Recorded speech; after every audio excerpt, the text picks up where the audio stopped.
Hello everybody, welcome back to the channel. If it's your first time here, welcome. Today we have our first green dot on the channel, and that is from Viridian Weapons Tech. This is their RFX45 closed emitter mailbox. Pistol, red dot, green dot, as it were. Let's get into it. So to get some housekeeping out of the way real quick, Viridian did send me this. It's the only thing that I've done for them thus far. I hope to do more in the future based on the performance of this thing here. But I'm also an affiliate of Viridian. I met them at SHOT Show, did an interview with them, all that stuff. Went to a range day with them not too long ago. However, as far as relationship goes, they did send this to me. I do have an affiliation with them. However, no other money or favors have exchanged hands for this review. So since these are becoming more popular, why? What is the benefit of a closed emitter red, or in this case green dot? So there's two things that come along with it. One, these are very proven rugged designs, as you will see here in a little bit. Very proven and rugged designs. A box is going to be far more sturdy and bulletproof than just a hoop around a piece of front glass. So there is that. Additionally, the theory that these will keep you in the gunfight longer, meaning that an open emitter dot allows debris and things like that to get into the emitter, hence blocking off the laser or the emitter that is showing the dot up on your front glass, and this avoids that because it's completely encased and enclosed. Now, personally, I haven't had that issue with any of my open emitter dots, but the theory stands to reason that this being closed, it would avoid that. Now, some quick specs of this particular dot. It is 1.9 inches long, 1.1 inches wide, and 1.1 inches tall. And it doesn't feel as tall as some other ones that I have used. I don't know if it's because of the design of it or it's just not physically as tall, but as far as holding it up, it doesn't feel right as tall as some out there. So as far as these mailbox style closed emitter red dots, green dots, I keep saying red dot, green dots, this one has a nice lower profile, at least visually speaking, than others that I've used out there. Now the weight on this is 1.7 ounces, so it's not very heavy. It has a 5 MOA green dot in it, and the dot is very crisp for me. Now, why have I not done green dots in the past on this channel? Every green dot that I've ever tried in the past, years ago, when green dots started kind of being a little bit more popular in this style of optic, I didn't like them. I don't know if it was from years of using red dots that I just was trained to find the red. Because I do know that green, the human eye is supposed to pick up better. And on this particular green dot, my eye picks it up very, very well in comparison to some other green dots that I've used. I don't know if it's a brightness thing. I don't know if it's a clarity of glass thing. But for me, I pick up this green dot very well and very quickly. 174.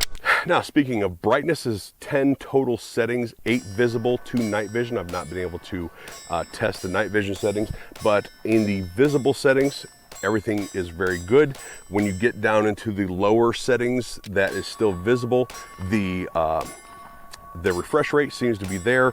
There's nothing really cheaped out as far as that goes. There's no skipping. The dot doesn't disappear, anything like that. So throughout its range of visible settings, I think it's very good.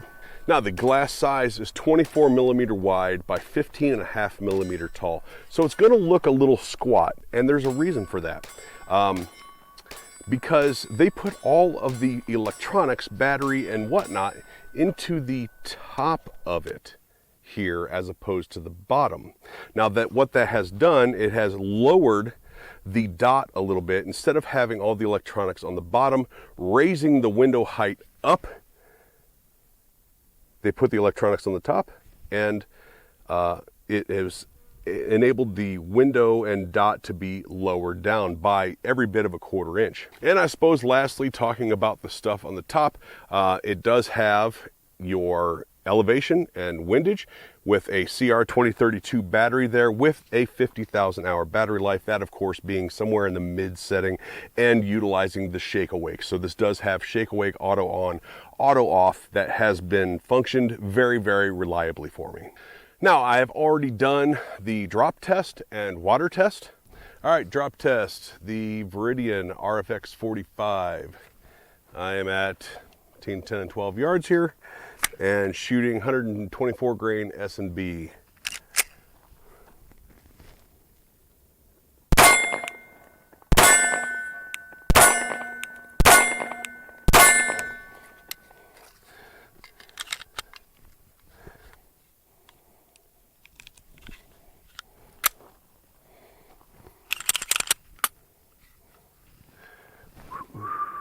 Boom.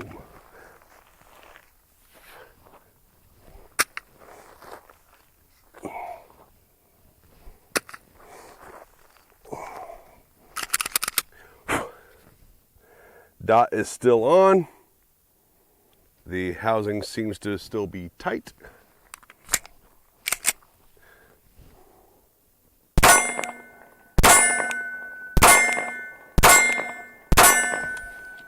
All right, as you can clearly see, there was no point of aim, point of impact shift, no doubt, because dots like this are super robust, super heavy duty.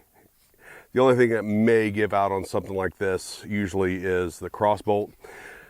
Otherwise, I had every faith that this thing was going to survive that test. All right, let's see if it's still accurate and stays on. Woo, that's cold water. Oh yeah. Give her a nice bath. Give her a nice bath. Make sure and get where the buttons and battery are. Whew. Dot still on. So let's now do the test that killed the last red dot that I reviewed, and that is the destructive test, the racking off of a hard object test. So let's get the first 5 rounds done here.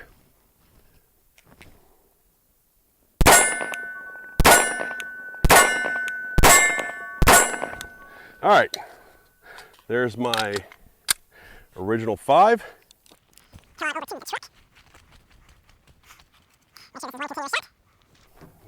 Yep.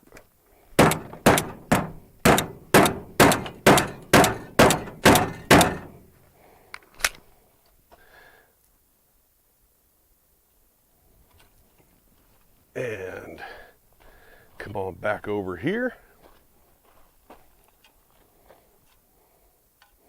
Make sure the target's in view. And the dot is still on.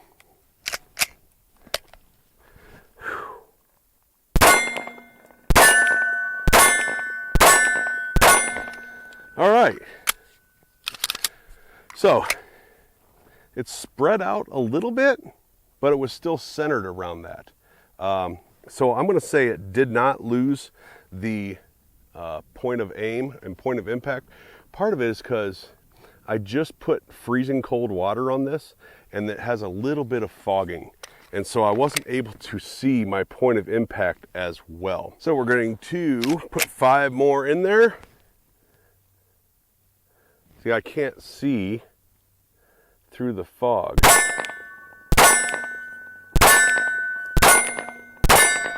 Yeah, I had one flyer, but it all kept a good group down there, even through the little bit of fog, which is going away now. It's slowly dying down.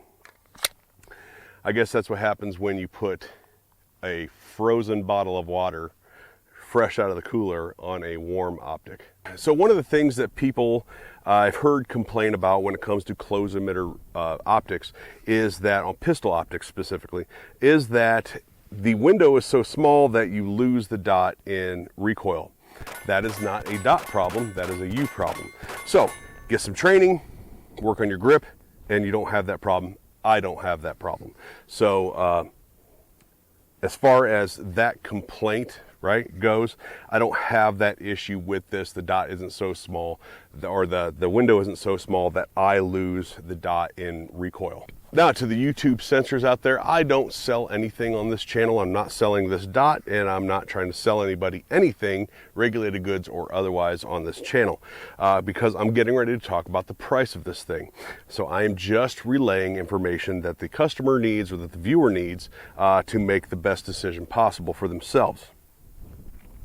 And that is that these come in at $460. Now that is getting up there in price. We're now talking above Holosun prices. We're definitely talking above. Some of the $200, $100 to $200, even $250 more budget options. What are you getting out of this that is valued at $460? Now, it is my opinion that this glass is very clear. It doesn't have any wobble or any sort of real shift or tilt to the picture. The dot is plenty bright without the notch filter, which is fairly rare. When you have very, very clear glass, the dot is not as bright. And if it is very bright, you have lower hours. You have the battery doesn't last as long. So instead of 50,000 hours, you might end up at like a 15 or 20,000 hour, if that, because you have to boost the brightness so much in order to defeat the fact that it's perfectly clear glass. This is still retaining a 50,000 hour battery life without turning the world blue when you're looking through it. So I think that is a massive plus. You're getting something that's reasonably indestructible, with water, racking it off the tailgate, drop test, it didn't skip a beat at all. Now, I will say that I am a little concerned that the window's fogged up with cold. Now, granted, cold water, ice cold water. So some of that's going to happen. Some of that condensation is bound to happen when you introduce something that cold to something that has been out here in the warm weather all day. So that's a little concerning to me. However, if it's regular rainwater, things like that, you're not going to have that issue. All right, and that's it for the Viridian RFX45. It has a little over 1,000 rounds on it. Never skipped a beat. Haven't had it die, anything like that. So it's everything I could ask for out of a dot. Thank you to Viridian for sending that out to me. It's been it's been very fun to shoot, very fun to use, and I'll keep it on that gun for the foreseeable future. If you want to see my review on this pistol, this being the Lone Wolf Dusk 19, I will also link that below and put it in a card up here. You can see that it was on it then as well. Thank you everybody out there for watching. Please hit that like, share, subscribe button, hit the notification bell. Remember to hit all notifications so you can get more videos from me. I appreciate all the members out there and paid supporters of the channel. You guys are awesome. Really couldn't do this without you. Thank you everybody. We'll talk to you later.